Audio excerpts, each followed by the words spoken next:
सन्नाटों का सा माहौल था और बुर्जमान थीं तेरी तन्हाइयाँ मेरे दिल की दीवारों पर। सन्नाटों का सा माहौल था और बुर्जमान थी तेरी तन्हाइयाँ मेरे दिल की दीवारों पर।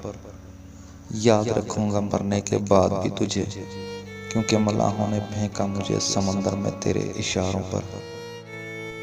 तेरी यादों की वीरानियाँ खा गई मुझको, तेरी यादों की वीरानियाँ खा गई मुझको, तेरी बेरुखी क्या से क्या बना गई मुझको। देख मेरी हालत आकर तू कहाँ है, क्या आसमान निगल गया या ज़मीं खा गई तुझको।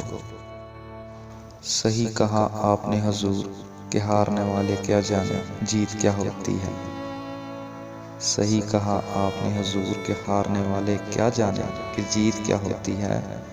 अब वो बताएंगे मोहब्बत के मायने हमें, जो खुद नहीं जानते कि गमे इश्क की रीत क्या होती है। तूने जब मुझे छोड़ जाने का कहा, तब मैं अपने ही घर का ठिकाना भूल गया। तूने जब मुझे छोड़ के जाने का कहा, तब मैं अपने ही घर का ठिकाना भूल गया। न जाने रब के हुजूर कैसे पहुंच गई रूह मेरी। तेरी गमे जुदाई में मैं तो अपने जिस्म को वहां से उठाना ही भूल गया।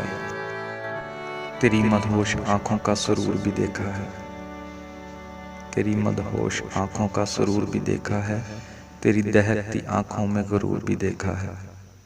इससे बेहतर है तू छोड़ जाए खुद ही मुझे, क्योंकि मैंने कहाँ तुझसे बेहतर इस दुनिया में मगरूर भी देखा है।